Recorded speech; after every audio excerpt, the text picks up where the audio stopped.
Hi everybody, welcome along to episode 168 of Percussion Discussion. I'm absolutely thrilled to announce that the wonderful Vincent Drumsticks are sponsoring today's episode. If you're not sure who Vincent are, then you need to be sure. Vincent are a Swedish drumstick manufacturer. They have been since 1992, and they produce some real high quality drumsticks, brushes, rods and mallets. For the last 4 years, my stick of choice has been the 5A XL, and let me tell you, these things are superb quality and they last and last. So if you're unhappy with your current drumstick provider, please check out Vincent Drumsticks. You can find them at www.vincentdrumsticks.com. Now that's Vincent with a W, not a V, so it's WINCENT, vincentdrumsticks.com. Check them out. They have a remarkable artist list, including Thomas Harker, Mickey D, former drummer from Motorhead, now of Scorpions, 2 from Sleep Token. The list goes on and on. So thanks again to Vincent Drumsticks for sponsoring today's episode. I will make sure there's a link in the show notes taking you straight to the website. Thank you, Vincent. On to today's guest. This guy is phenomenal, has ridiculous technique, especially bass drum technique. Wow. A drummer, an educator, and an all-round great guy. He's currently on tour in the UK and Europe with Natasha Bedingfield.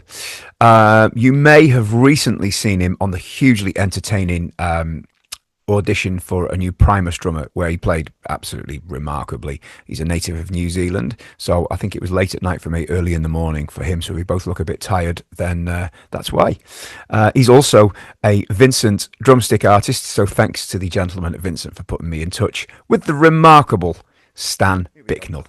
Stan, thank you for doing this. I appreciate it.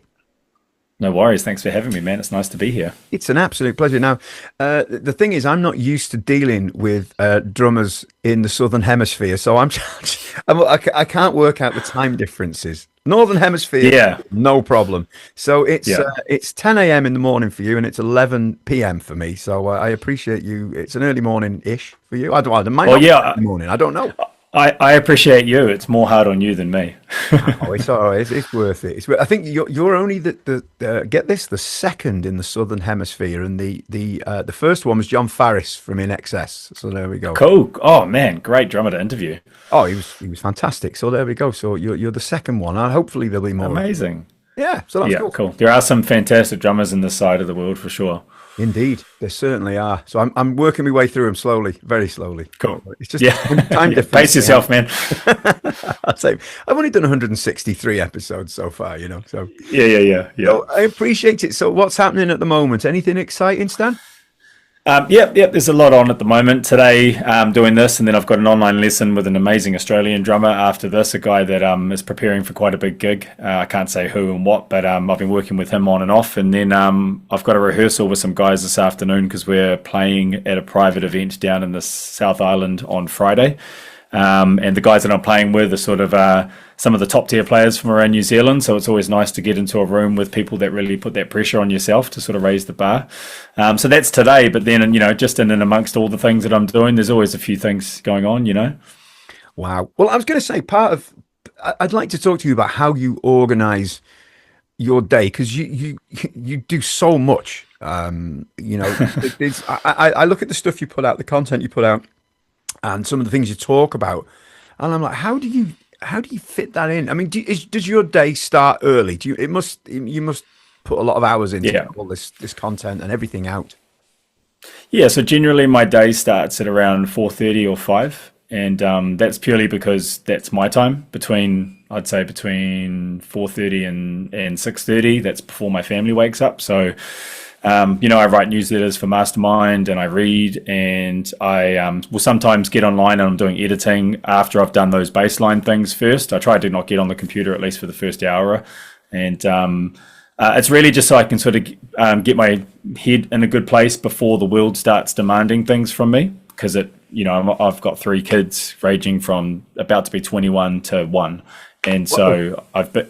Yeah. So I've been a parent for a long time, which means, once they wake up, it's all go, because I'm a dad first and foremost and a husband. So, but I have some pretty ambitious goals and I'm pretty relentless in the pursuit of them. So I just make the time in the day rather than just waking up and hoping for the best, which I think a lot of people fall victim to. Yeah, I think I'm one of those, unfortunately. I the thought, I mean, have you done that for a long time? Have you always been like an early riser? Yeah, I would say that I tapped into this as like a revelation where I realized, oh, I can just create more time in the day on my terms. The 4 a.m. thing started maybe about 10 years ago, I'd say, when I was in Melbourne. I had my coffee roastery. I was working full time trying to build my coffee roastery up alongside being a professional drummer, and I wanted to get better. Like, I still wanted to improve, and so I had to create that time in the day. And that's really because I feel bad if I'm practicing and my family's awake. Yeah. And so I just carry the guilt, man. I always have. That's just why it's always been hard for me to be a touring drummer, because I find it hard to be away from my family. But I would just get up super early and log 2 hours before they were even awake. And I made a lot of progress with that revelation. Wow. So does it come naturally to you to wake up? Do you operate on very little sleep, or do you make up for it, going to bed early? I mean, because this is well, I reckon it varies, right? Like, because it's such a great question. I used to get asked about it all the time when I used to post about my routines, because everyone would be like, what about sleep? And sleep's the most important thing. And I'm always like, yeah, sleep is the most important thing. But when you're a parent, often it's not actually your choice with sleep. But I've still got things that I need to get done. Like, I mean, my son is about to turn 2 in September, my 3rd child. And he, in the last 2 or 3 weeks, has started sleeping all the way through. So I'm saying, like, since for the last 22 months, he's been up 3 times a night. Yeah. Right. So, and then I get up at 4 to do my stuff. And so sometimes sleep is important, but it's not necessarily your choice. The people that usually go on about it being this thing in longevity, it's the most important thing, I don't think they're parents. But I'm not going to let my responsibilities get in the way of future-proofing and building, a career and building a life that I want for my family that doesn't require me to be away for every dollar that I earn. So I'm willing to give up a bit of sleep. But then at the same token, I also take a lot of, I look after myself. So I make sure that if I can't get a lot of sleep, then I will do exercise and I will eat well and I will do these things regularly that will hopefully offset some of the damage that I may be causing through those periods where I get no sleep. But the other side of it is that I usually aim for about 7 hours. Wow, so I'm usually in bed by like 9:30. Because if I go to bed at 9:30 and wake up at 4:30, that's 7 hours, Yeah, yeah. And people don't really do the math on it sometimes, and they get lost in the Netflix thing and whatever. But it doesn't actually. If you go to bed a little bit earlier, you can kind of move your window back. And my kids are all down by 8:30. So it's very rare that my wife and I will watch anything on Netflix together anyway, just because I'm not usually drawn into TV shows. Sometimes a movie. Watched a great movie the other night, but I definitely take my responsibility as the operator of the family quite seriously, and I will do my damnedest to relentlessly pursue that freedom that I'm trying to give us, whilst holding on to my craft. So, but then just to sort of cap up the initial question, my dad was always up super early. Like, I still remember my dad getting up between like 4 and 5. He's an engineer. He owns a very big engineering firm in the area that he lives in here in New Zealand, and he's relentless, man. Like, that word. He's super relentless. He'll be up at like 4 or 5 and he'll be out in the shed until 8 p.m. at night, and then come in and probably fall asleep sitting in his chair doing invoicing, Yeah. But I didn't find that until 10 years ago, because there was also like a shitbag era where I, drank and smoked weed and did all the stupid things, and, so it took a while, but once I found it, it was almost like it was just this Pandora's box of motivation and energy that I hadn't tapped into yet. It's pretty inspiring, that, because you look at you look at the time you could have got up earlier and done this. You could have got, but also my least favorite time of the week is when your phone shows you how much time you've spent on social media. And yeah, man. And I'm no better than anyone else. I will say that, because I run my business through social media. Not every aspect of it, but a big portion of it. So I still get lost in the vortex as well. So, but yeah, you're right. Like, it's pretty embarrassing at times how much time it's getting worse too, man. Like, I'm finding it harder to detach from my phone than what I've ever found it. And I do a lot. So when I'm busy, I'm not on it. I notice that. If I'm busy, I don't even think about it. So as long as I stay busy, I'm fine. But the second I'm not, man, it's like I get sucked in just like everyone else does. That's terrifying, isn't it? Absolutely. It told me that I'd been promoting things online, so I knew why it was more than usual. But it's like you spent 3.5 hours a day on average. I was like, oh no, I could have done my Wow. accounts. I could have done That's anything. not too bad. I wrote a Yeah. newsletter recently stating that we're sitting in, on average, globally, we're sitting in front of our screens for 6.5 hours a day, and 4.5 hours of those are on the phone. Wow. And I reckon the parents are offsetting the 7 hours that their kids are spending. You know what I mean? Yeah. Like the average, we're talking about the average screen time. It's shocking. That's really bad. I'm going to set my alarm tomorrow. I'm going to get up. Well, I'll set the alarm whether I actually get up or not. But So, well, one saying thing to that, keep in mind with that too, yeah, it takes about a week to transition, man. So if you're willing to do a week of feeling a little bit dusty, but staying true to the cause, your body clock will shift and you'll start to accommodate. So you can move it into a window that works for you. I'm not getting up at 4 and going to bed at 12. I've done those days, but that's when I'm either trying to finish a project or get my company off the ground. Like Mastermind, I had this vision for it. It required me upskilling in a lot of areas that I'd never worked in before, building courses, editing, payment systems, back end, and all of that. And I had to do that in and amongst my son waking up when in his first few months, screaming his eyes out, and I'm on the computer and he's like here, and it's just insane. But if you want to push, if you want to sort of live life on your terms, it requires a lot of setup. definitely. But I'm going to go back to what you said about your dad. When I Yeah. was when I lived at home with my dad, there was just my parents were divorced. I chose to live with my dad because it meant I could practice drums in his house.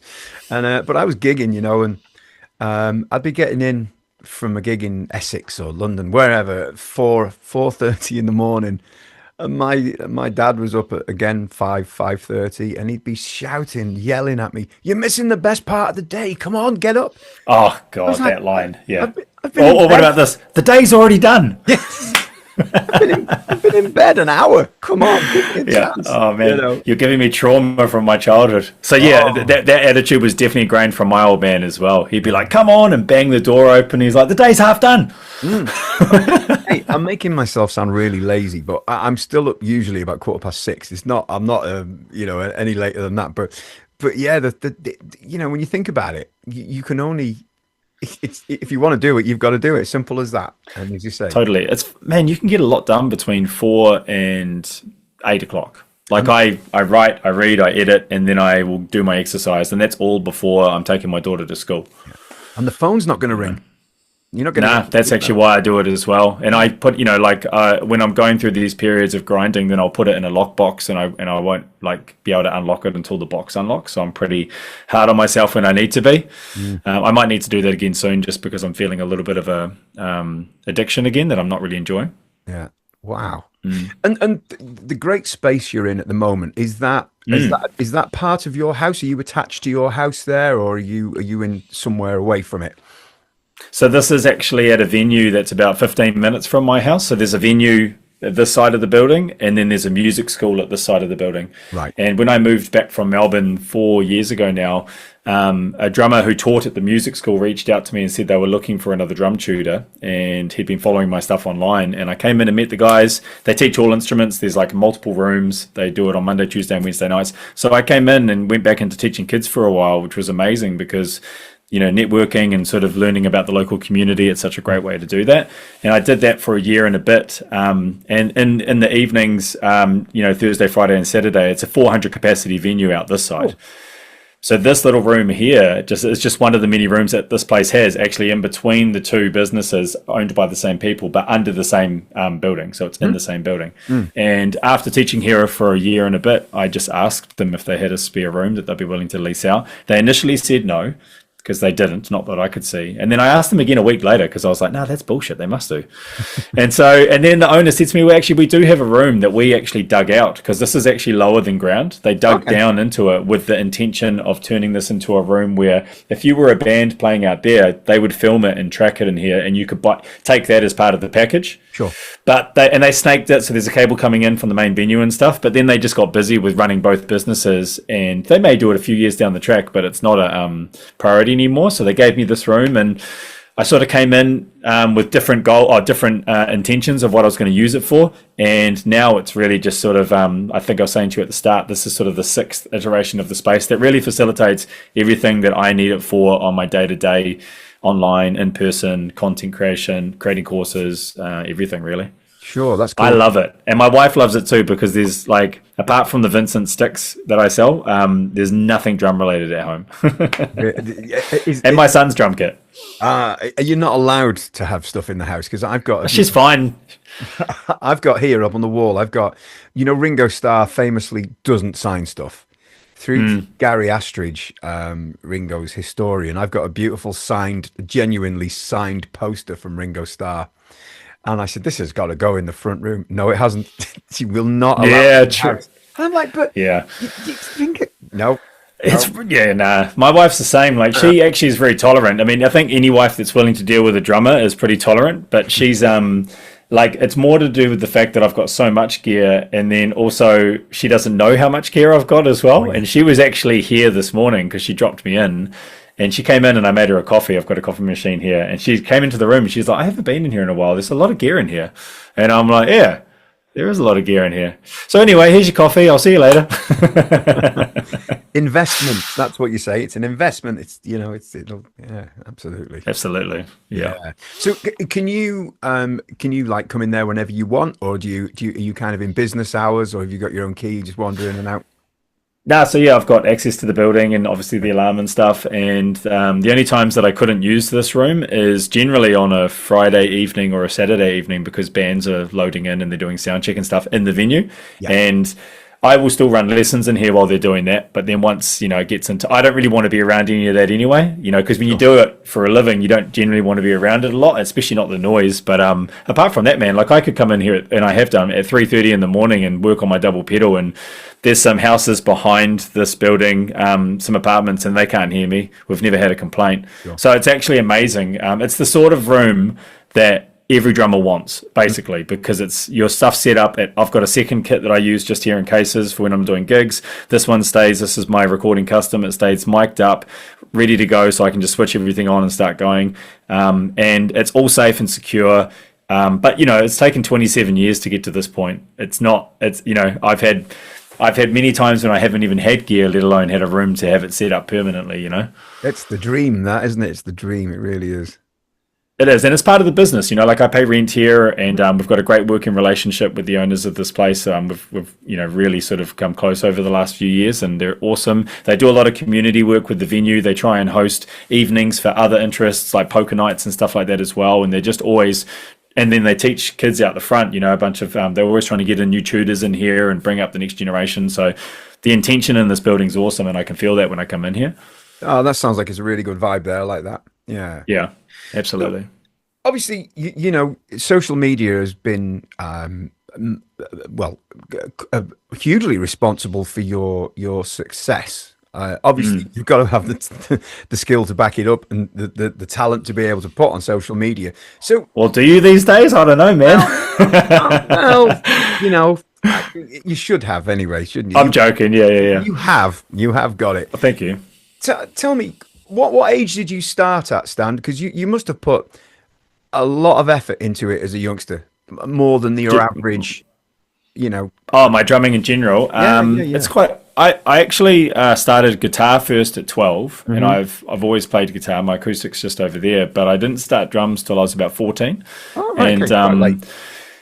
Yeah. And it was a suggestion from my stepdad, because at the time when I was learning the guitar, he just noticed that I was tapping a lot, and he said, "Oh man, you should give drums a go too." And so the next day I went into school and had a go on the kit, and just actually got quite overwhelmed by it all. And I said, "Oh no, this isn't for me." And then 6 months later, I found myself at a friend's house, and he and his brother were working on their farm, and I was just sitting in his brother's room with a drum kit there, and I just sat down and I was like, oh, this doesn't seem as bad. And I played a beat and got an incredibly euphoric feeling from that. And literally from that moment on, I've only ever identified as a drummer. All through my jobs and careers and stuff, I've always said drummer first. And I've kept the guitar going as well, because guitar gives sort of something to me that drums don't, which is, I suppose, a melodic connection to music and an emotional connection. But the physicality and my innate pull towards music is definitely through rhythm. And it's hard to say in terms of like, all I will say is that I was obsessed from the moment that it clicked, because I also left home at 15, and there were some tumultuous years of trying to, just survive. And then I had a son at 19, and I raised him. And so there were a lot of things that, without being obsessed, you could probably argue are a reason to kind of put the sticks down. But I always kept my practice pad under my arm, and no matter where I was living, sleeping, I was always trying to find time to get better in and amongst my responsibilities, which kicked in pretty early on in my life. Do you Yeah. say? I mean, I know my answer to this, but do you find playing on a pad more beneficial or less beneficial than playing? I spend more time on a pad than I do on a drum set, personally, and I get more into. I find it hypnotic, kind of playing on a pad. Absolutely.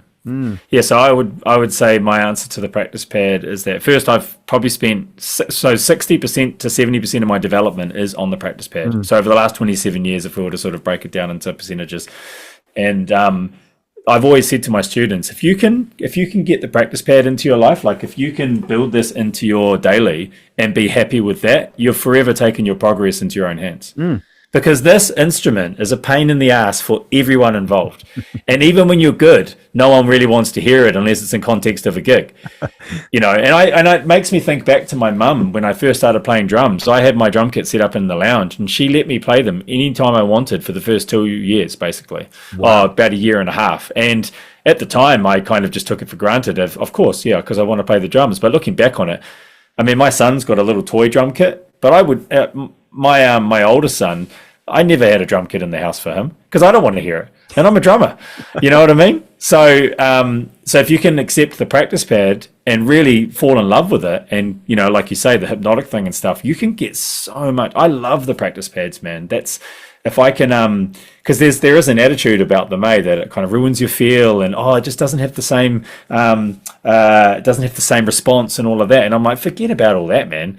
Just like your body, all it wants is to do things a lot. That's it. And so you've got to purely think about it as reps in time, and you are not going to get that on the acoustic kit enough to the level of being, insanely good drummer, which is what I'm aiming for. So once I accepted a practice pad, it basically, took progress into my own hands, and I've never looked back.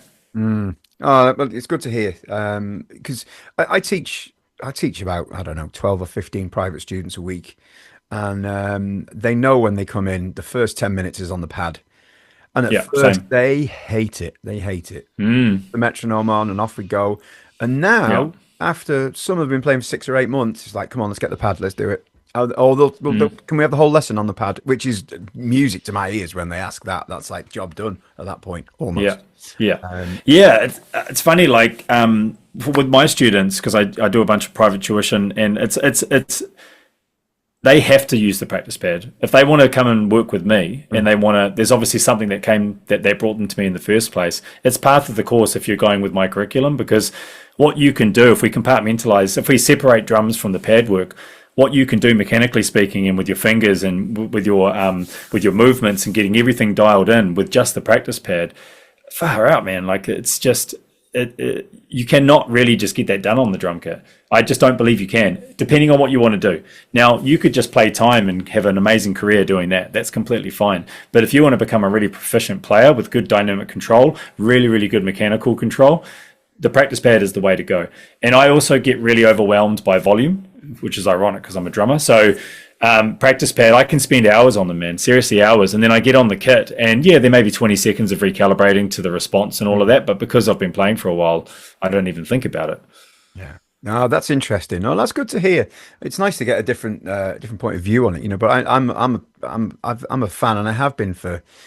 Well, if I look at the collection of practice pads around, it's quite worrying, really. There must be 9. I'm the same. Oh, I've got more practice pads than snare drums. Is that worrying? Wow. I don't know. Should I worry? That's hilarious. I mean, I've got maybe half a dozen, and I just love them, man. It's also just a sign of committing to education as well. Yeah, I guess so. Now, we couldn't do this interview and not talk about Primus, because that's some of the most entertaining I won't say TV, but stuff on YouTube that I've watched for some time. Probably since the Dream Theater sort of scenario, which was a similar kind of Absolutely. Which was a treat as well, right? Like when the Dream Theater one dropped, huge. it was just for drummers, it was a gold mine. It was so exciting. Yeah, it was. It was. I remember watching. It was Virgil Donati, and I was just like, it just I think they made the right choice. I don't think Virgil or Thomas would have. Are both incredible, but I don't think it was. Yeah, no, I think Mangini was definitely the way to go. And Mangini's probably got more band history as well, just through Annihilator and all the work that he's done. And I think that really came through with the proficiency as well. Now, I will say off the record or on the record that still, even though Mike is not as technically developed as Mangini, his feel is sort of undeniable in that context. And it's really interesting how just that animated character that Mike puts forward, Mike Portnoy puts forward, is just so valuable with the energy that he exudes in that context, Yeah, yeah. No, yeah. But yeah, I really enjoyed that whole thing, and it's definitely a parallel with the Primus thing for sure. it was so enjoyable to watch, and it comes over as quite relaxed on the on the clip that's on YouTube. Was that the case, or was it? I don't know if it's obviously been edited. I get that, but did it feel relaxed for you? You looked super comfortable in that scenario, I have to say. Yeah, it really was, man. It's funny. Like I was the only drummer that was from outside the US, and so I had to deal with the 12-hour flight over there, and sort of just getting my bearings once I got there, because I was traveling just on my own, and obviously going into. I mean, Drumeo is probably the only other thing that I could liken to the amount of the bigness of it, I suppose. Like going into it, it was such a big deal, and so it was a very new experience that I was going into with a band who, I still remember when I was 14 listening to "Sailing the Seas of Cheese," Same. And Herb and Brain and even Jay, like they've all had a massive influence on my playing over the years. It's kind of weird looking back on it now because it feels like a dream or a faint, like, because I'm just back in my life doing my thing. And it's just kind of like, oh yeah, that happened. But going into it, I don't know, man. I felt really chill the whole time. And then when I got there and walked through those doors, it was almost like they had some sort of pheromone in the air that made me even more relaxed. It was bizarre. They created a really creative, inspiring room and environment, but it just felt super relaxed. The people that were working with them, their manager, were just like, oh, Stan, man, we've been really looking forward to meeting you. We can't wait to see you play. Come in, man. What do you need? Okay, so this is the kit. What can I grab for you? And it was just all just so disarming. And then by the time Les and Larry came in, I was just like, oh, the boys, how you going, man? And it was just, get a little bit of the giddy sort of fangirl stuff out of the way. And then it was honestly, man, like I was just jamming with my mates that I used to when I was like 18 or 19. We jammed, we spent about 3 hours together. We jammed for, I think, half an hour. So that little snippet of the jam, that was about a half an hour in total. And then we ran through the 4 tracks that we were asked to learn. There were 6 in total, and you had to learn 2, and then you had to choose between 2 sets of 2. Sure. And they chose very smart tracks as well that really showed a good spectrum of feel and technical ability. And, I'd done the work. I'd done the due diligence, so I wasn't worried about playing. You can never prepare for the environmental stuff, though. And I always say that to my students. It's like over-prepare in the room so that when the environment does change, it's like going on stage. It's kind of hard to prepare for that. So the more you can shock the system with the muscle memory stuff, the more that you can not worry about that and just take in that environmental stuff that's all quite new and not derail you in the moment. And they were just cool dudes, man. It was just a really fun time, and I had a great experience. And then when I left, I rang my wife, and she goes, "How did it go?" And I said, "I honestly couldn't have done any better. Like, I'm so proud of what I did, and I couldn't have put a better foot forward, and the rest is with the universe now." Now, to be honest, I kind of went into it knowing that the odds were stacked, just because I was the only drummer I'm from New Zealand, man. Sure. And especially with the Trump administration and stuff, it's extremely hard to get in there.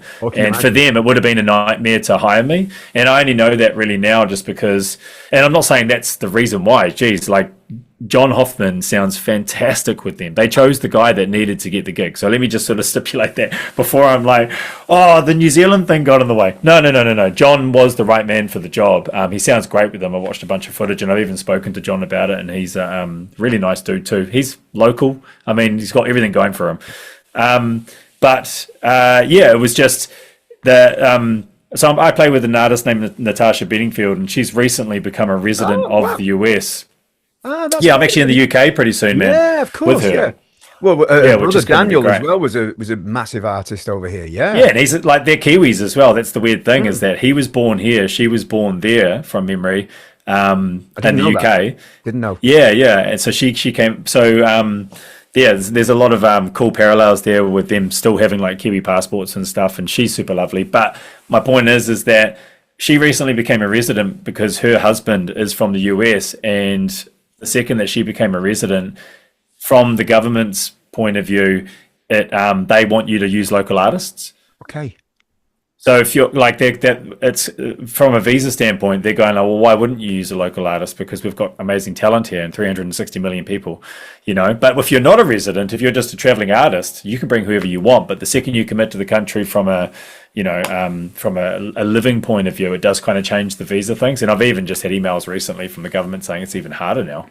Wow, that's interesting. Incredible, incredible. Yeah. But do you But know? yeah, but that's not why I didn't get Primus. No, no, no. But even so, regardless of whether you got the gig or not, I mean, that is there forever on YouTube now. That great audition, and it Yeah. was a great audition.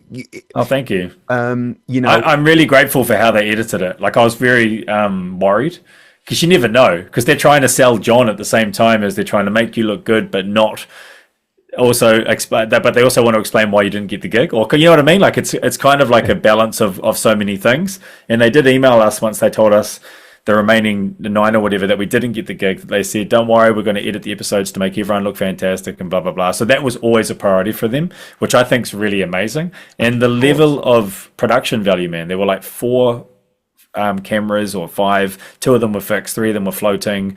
They filmed, or every camera filmed for the whole 3 hours. So from an editing perspective, it would have been a nightmare. They had a studio set up. It was like they would have spent a pretty penny, man. yeah.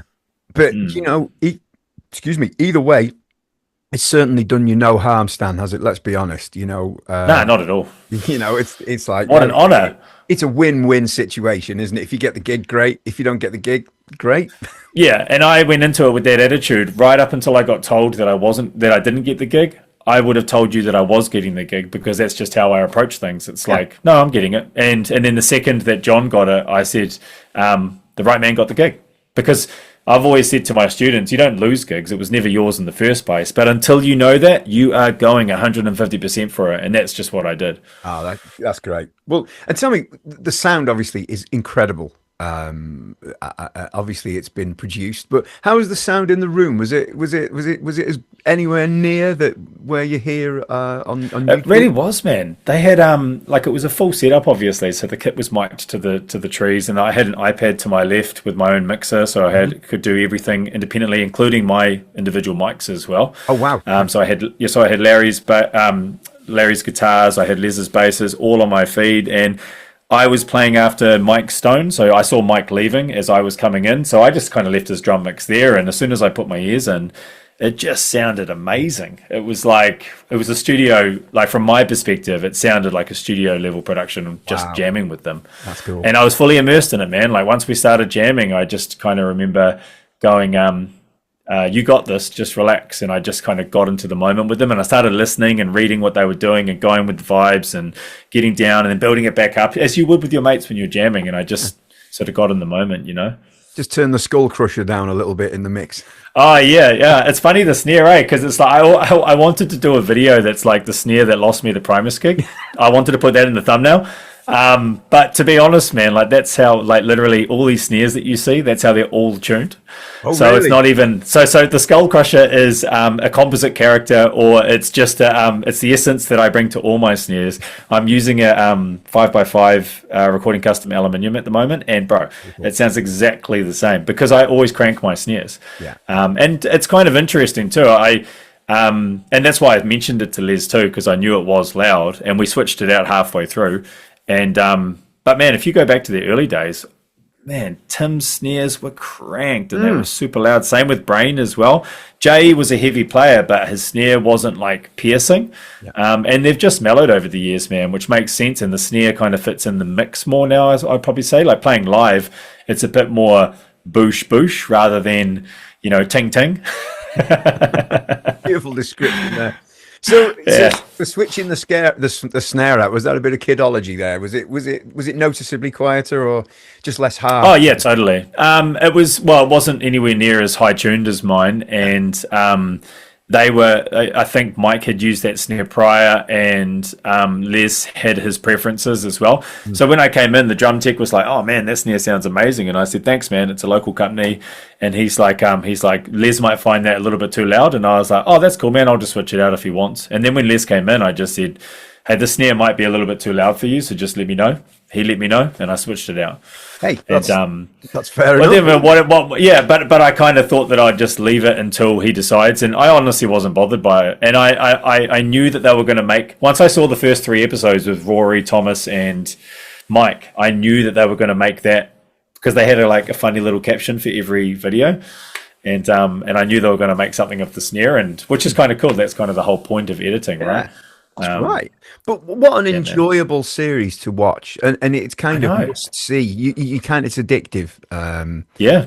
And amazing to have been part of it.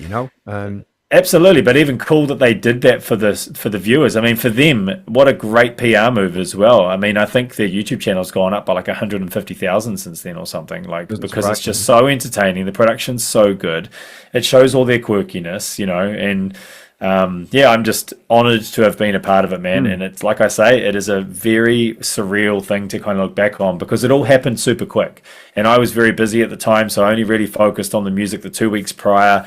I just had to compartmentalize it until then because I was away touring and stuff, and with Natasha actually. And yeah, it just happened so quick that when I came back, I had kind of just finished this 12-week run of leading up to Christmas, going on shows, doing all these things, did Primus, came back, and the body just kind of went, "You need to chill out, man." Like I'd been running on adrenaline for 12 weeks, and I wouldn't say that I got down because this is actually before I even found out if I got the gig. My body just needed to decompress because I was running so hot, and it was a good lesson for me that because I always think that I've got pretty good handle on, I look after myself, blah blah blah, but I had a massive physical come down from those 12 weeks with the end of it being Primus, and that was definitely something to kind of wrap my head around. I hadn't really dealt with that before. Yeah, I think But better for it. It was great. I think you needed to lie in. That was what it was. Yeah, I know. I needed to sleep. I think I did have a few sleep-ins over the next 2 weeks. That's like what, 6 maybe for you, a lie-in? I don't Yeah, know. yeah, definitely. Oh man, if it's 6, the day's got away on you. Best part of the day. Oh, Yeah, yeah, amazing.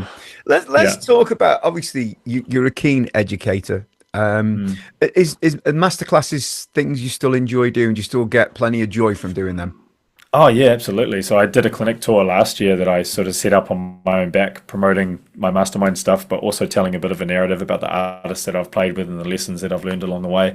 It was like this 3-hour clinic that I took around the country, play a song, talk about the lesson that I learned, and do it chronologically. So over the last 20 years of different artists, and I loved it, and the feedback was really good. And I've just locked in a clinic tour for New Zealand for October. Cool. So, and it's going to be a whole different premise. It's going to be about more focused on diversification and how to be a professional drummer in 2025, and maybe looking a little bit out of the norms and the ways that you can generate an income, but also the level of commitment that requires too, and getting up early and things like that. Yeah. I actually really love sharing ideas with a larger group of people. I don't know why. Maybe it's a little bit. I don't know. Yeah, I just really enjoy them. I started doing clinics a few years ago on behalf of my companies, and I've just always enjoyed that platform for getting the message out. But I guess, the videos you do on YouTube, you're just doing that in front of an audience rather than in front of a virtual audience, I guess. That's similar. Yeah, exactly. Yeah, and over time I've got, like, I always had a vision of how I wanted to put my content across, but you've got to also get better at it. And as you would know as a podcaster, like the difference between number one and now, I'm sure, are night and day. And so sitting in front of the camera and talking, and especially when you're saying the things that I choose to sort of focus in on, which I wouldn't say are the most common narratives in drumming, but definitely need to be said in my opinion. It takes a while to get into that flow of that narrative. And look, I don't always hit the mark either. Like, it depends on, maybe I'm a bit tired as to what you're going to get out of me on any given week. But I really, really enjoy teaching if it's sort of, but it's I've learned over the years that it's more about teaching what I see as a priority and what I call high value ticket items, things that I really think are going to help take the player to the next level, not just play songs and things like that. But I do a bit of that stuff as well. I think you have to, don't you? You have to. People want to see Yeah, fireworks. context, right? Yeah, Yeah, yeah. like usually with my players, I always find a song that's relevant to the stuff that we're working on, so they can see the context. And with great power comes great responsibility. You could be learning all this facility, but it means nothing if there's no application for it. So I try and ride that line too. But yeah, I love it.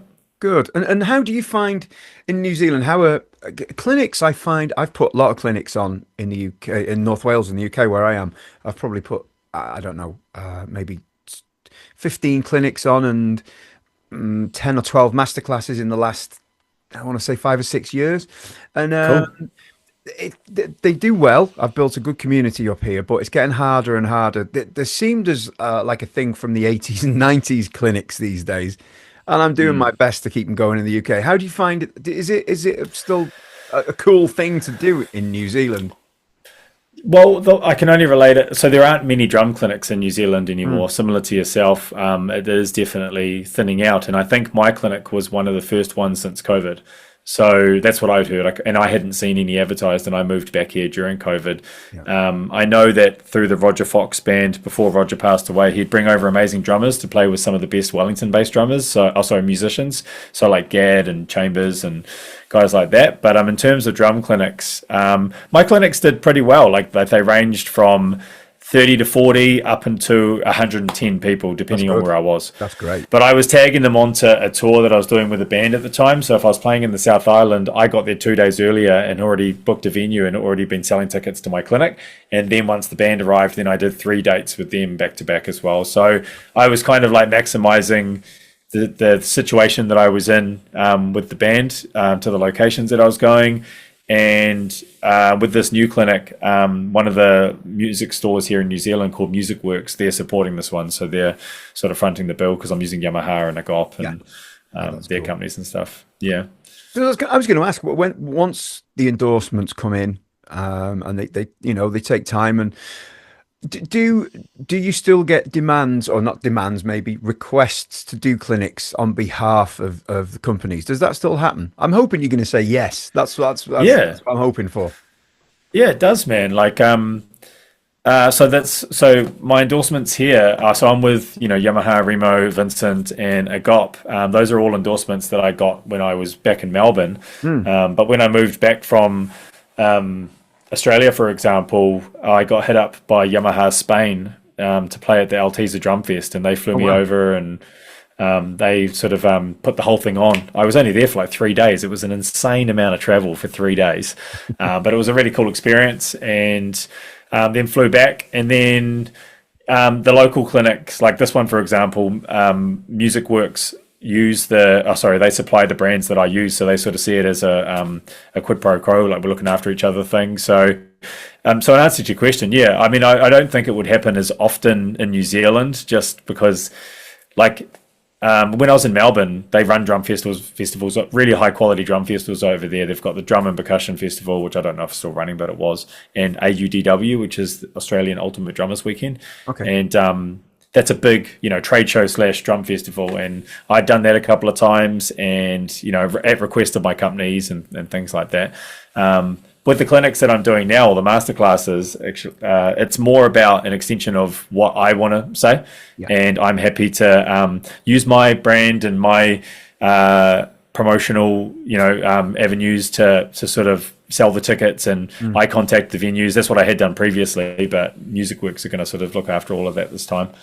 The That's thing with clinics for me, man, is what's the message? That's the only thing I care about. Like, I've been asked before, and I just didn't feel aligned with any true message at the time, so I've said no.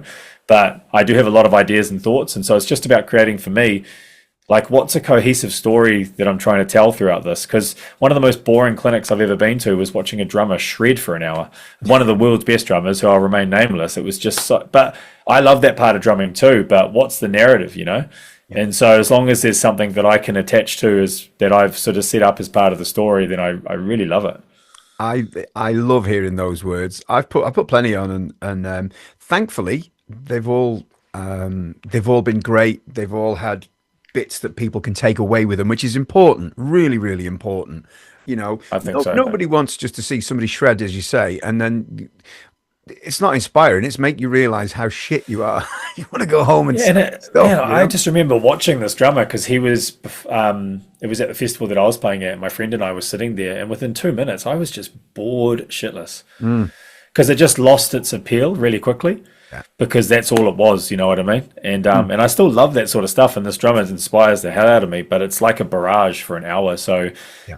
I want to offer a story and some lessons and a little bit of education, usually a splatter of everything. I always play a pocket song or two, and I always play a song that has some chops and maybe show some of my single kick stuff. So there's a little bit of that. But then I talk about the context of it and, you know, what I use it for, and maybe the story about Drumeo attached to it as well, because that was sort of when that popped off. And yeah, narrative, you know. Do you know? So speaking of Drumeo, obviously you've done two great things. I don't want to call them TV shows because they're not mainstream TV, but you've done the YouTube thing with Primus, which production values, as you say, were incredible. But equally good, Drumeo's production is just spectacular. It is. Oh, Jared's been on as a guest on here, and I pretty much told him how suitably impressed I was with the whole thing, you know, and he's like, oh, he's quite a cool, relaxed chap, isn't he? Let's be honest. Yeah, he is. Yeah, he's actually quite disarming as well. Very, very. So tell us about that experience, because that's, you know, that was a while ago now, wasn't it? Was it 6-7 years ago? Yeah. Yeah, it was about 6 or 7 years, I'd say. So Jared just reached out to me. It was sort of at the height of when I was like focusing solely on social media. I was already a touring drummer, and I was already endorsed before Instagram was even a thing. I'd already been in 3 major label bands, and I'd already done a bunch of stuff. And then when I decided to pull back because my kids had sort of come into the picture and getting a little bit older, I was finding it hard touring. So I pulled back from touring, focused on my coffee roastery at the time. And it was the first year of the roastery too. So it's like all hands on deck, just trying to survive, you know. And so but I still had this performative part of my side, part of my playing that I wanted to put out there.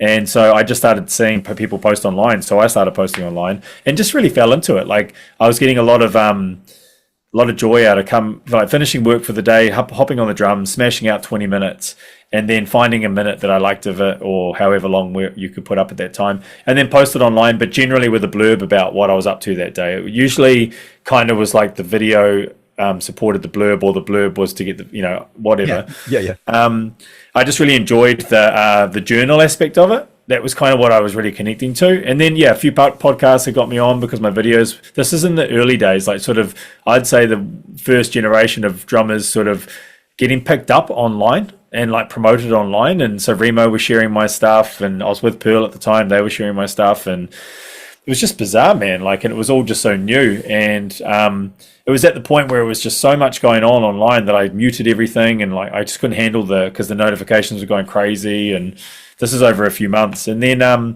was actually in a fish and chip shop with my dad. He was over from New Zealand on a Friday night, and Jared emailed me, and it just said, you know, like, we've been watching what you're doing. We love it. We'd love for you to come on and host a couple of days. So film some courses, but also do a live lesson based on your facility and your single kick stuff. Are you interested? Now, at the time, one of my business partners was going through some pretty heavy stuff with his partner in terms of being sick, and it just wasn't a great time to disappear. So I actually said no initially, just because I knew that I would require so much of my mental energy that I'd be distant. And so I left it for a few months, and then that situation with my business partner just sort of came to a head. And once the waters had settled, I went for a run one day, and I got to like the 26th kilometer, which I haven't done a few of those in a while. And I remember just like this thing popped in my head and said, why haven't I done Drumeo yet? And like the question just hit me. So I got home, emailed Jared, and just said, hey, are you guys still open to me coming over? They said yes. And I said, cool, give me 3 months. And so I just went into this sort of Rocky Balboa type prep mode. And that's when I really kicked into this 4 a.m. thing. Like committed to it every single day, because I knew that I had to get a lot of work in to lead up to this, because it was going to be on YouTube forever. I needed to make sure that I'd be proud of it forever, even though I'm going to develop further than maybe what's on the video. I wanted to know that I could look back on it, be proud of it. And so I just did 2 to 3 hours every morning, kind of building up. Because the thing with Drumeo is that you really need to know you really need to know your curriculum. You really need to know your shtick, and you need to know how to convey that. And I'd sort of gained a lot of skills over the years, but I hadn't really thought a lot about maybe where they came from and the pathway and how I was doing things, further than, hey, can you teach me this lick?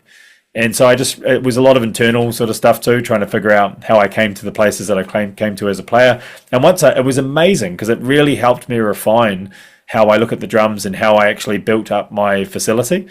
And I've been, and then I just went nuts for like 3 months and then flew over, and it was a pretty crazy experience. Like walking into that room had a lot more of a frantic energy than walking into the Primus room. Really? And I think it's because so many drummers have been in that room, and that the blue background, which it was back then even more so, was super iconic on YouTube. We all knew that wall and that backdrop, and they have a hallway that you walk through where every drummer that's been in there, there's like an A2 photo of them signed. And so you got to walk past all these bloody legends, and then you're like, why the hell am I there, And then imposter syndrome.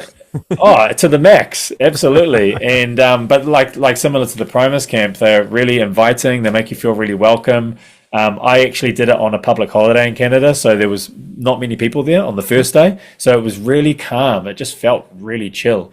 The only people that needed to be there were the guys that ran the studio. Dave was there as well. And then I did the live lesson, and I remember we were about to go live, and someone from the studio room said, okay, we've got about 40,000 people online, because that's between their website, their YouTube channel, and their Facebook page, I think. They go live on all three at once. And then they're like, okay, 5, 4, and I'm like, 40,000 people. It was the worst thing to say to me just before we kick off. And then, you film the live lesson, which is a one-take thing, like that first 44-minute video that's on YouTube. You need to know what you're doing, because they don't do redos. That's going live, and then they actually use that on their YouTube channel as the carrot that they dangle to go look your courses up and, subscribe to their membership and whatnot, Like you said, it was full on. You said, that's going to be there forever. You need to be proud of it. That's a big thing, isn't it? I know. If it's substandard, they're not going to take it down. They're still going to be there. No, you're just going to look at and they, yeah, and I've said this recently, but to their detriment, I do think that they do put up things that's substandard, and you need to wear that. Like it's for them, it's a machine. And when I went there, they had 40 full-time staff. I spoke to Jared like a year or so ago. We got on a call and talked about some other stuff, and at that time they were up to over 100. Yeah. It's a big machine, man. It's a big machine, and so they've done so much for the drumming world. Absolutely. Totally. I mean, the Phil Collins documentary was just, I don't know if you've seen it. Yeah, I watched it. Yeah, I spoke to Brandon about it. He did an amazing job on that. Oh, well, and considering they didn't have access to the audio as well, like the Exactly. re-edit of it, God, that must have been a nightmare. Well, I know Nick really well. And Nick's been on the pod loads of times, and I'd consider Nick a good mate now. And I spoke to him about it, and he said it was just amazing. He said they did a wonderful job. And I said, did you watch it with your dad? And he said, oh yeah. He said, yeah, we sat down together and watched it. And what a buzz! Imagine being a fly on the wall watching those two watching that. I know. Yeah, no, they did an amazing job. And like you say, they've done so much for the drum community. Like I wrote a newsletter recently just talking about every drummer you come across has been influenced by their content in some shape or form, whether it's older or younger, it doesn't really matter. Like they've done, like Jared's done an amazing thing for the drum community for sure. Absolutely. And once again, an honor to have been a part of, Huge, amazing stuff. Now, we mentioned before about your companies and Vincent Drumsticks. Now, I have to say, Vincent are sponsoring today's episode, so thank you to the guys at Vincent. Wonderful sticks. I look, the 5A XL is my go-to. I love it. So I know you're a Vincent artist. Just talk about Vincent sticks just for a second, because I think it's the right thing to do. Yeah, absolutely. So I came across Vincent maybe 5 years ago, maybe 5 or 6 years ago. And at the time I was looking at different companies. And as soon as I put them in my hands, similar to what you said earlier, when you came across them, they just felt right. They just felt really, really good. And we started talking, and they were keen to take me on as an artist. And so we started working together. And then when I moved back to New Zealand, actually, yeah. So when I moved back to New Zealand, I just saw an opportunity in the market here that there were no Vincent sticks here, and they're such an amazing stick. So I hit up Dan, the owner, and I said, "Would you be open to me distributing the sticks here as well as being an artist?" And he said, "Yes, absolutely. Would rather work with an independent than a major store." And I said, cool. So I purchased a bunch of stock and started selling them here. And I don't really promote it a hell of a lot, but I think because of my online profile and stuff, it definitely helps. And so, I fulfill orders most days, and the drummers that use them are really stoked. And I think the cool thing about them too, which I found super interesting, because when I first started using them, they sent through, I've actually got them right here, Cool. some promotional stuff and videos of the factory and whatnot. And they use what's called grindstones. So do you know about all that with the grindstones? No, I don't. So they've got these grindstones for every single stick that they offer. They've got a grindstone about this long, and it's the shape of the stick. And they basically, at high torque, push the dowel into the grindstone. And then there's a consistent pressure on the stick the whole way, rather than if you were lathing and there's pressure points as you go. They literally push the stick into a high torque grindstone, and that is what shapes the stick in one even spread of pressure. Wow. And so, yeah, I know, super interesting. Yeah, it actually is quite interesting. And then, unique. Very unique. Yeah. And it, look, this is going to sound real markety, but it basically means they last longer because there's no weak points unless it's a bad piece of dowel, which they don't let out anyway. And they've been in the market for a long time. This is something that I didn't realize until I started using them as well. They used to do a lot of, what do we call, blanks for other companies in the 90s. Right. Yeah, especially with things like hot rods and things like that. And so they've been in the game for since the late 80s and started to provide other products for companies which were branding them as their own. And then I think in the late 90s, they just decided, actually, why don't we just be a company? And that's when they started doing it. Well, I first I'd heard of them, but I'd not picked one up. I think it was the UK Drum Show, maybe in 23, and I picked them up, and they just felt different to any other stick. And this is the truth, I instantly I was like, wow, this. It's not very often I pick a stick up and go, yeah, that's great. And I don't know what makes them feel different or feel so good, but whatever it is, it might be the grindstone thing. I don't know, but wonderful things. Well, they do have a proprietary wax coating as well that they dip them all into, and I know that definitely does have a very unique feel to it. So especially once your hands warm up a little bit, they've got a good grip about them. But what I've found is that anyone that's moved over, they haven't gone back to wherever they were. And one thing that as someone who sells them and deals with the customers, one thing that I'm hearing a lot is that certain companies, they're just not lasting very long anymore. No.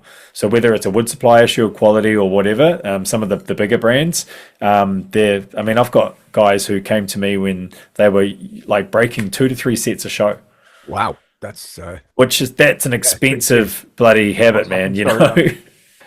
So that's obviously an expensive habit, and man, even since I've been selling them, sticks have gone up in price quite a lot in this this new economy that we live in. So it's one of these things that for drummers, it's quite a big investment. Yeah. But I've always been blown away with them, and I'm very grateful to Vincent for sponsoring the episode. So thank you to the guys at Vincent's. I appreciate it. And Stan, thank you. Thank you. I'm sure you've got a million things to do in your day. You've already been up for I don't know how long. For me, it's bedtime now. It's good man. 5 past midnight. So awesome. Stan, honestly, thank you so much. What an absolute pleasure and privilege to talk to you. Oh man, thanks for your time. Thanks for reaching out. I really appreciate it, and I will be over your ways pretty soon. I'll see if we're going to be in the same vicinity, and maybe we can get a coffee or something. That would be good. Is that with Natasha or? Yeah, that's with Natasha. So I'm doing a 7-week tour with her throughout the UK and Europe. Wonderful stuff. Well, hopefully we'll get our heads together and see what we can do. Yeah, I'll send you a message. Wonderful. Thank you, Stan.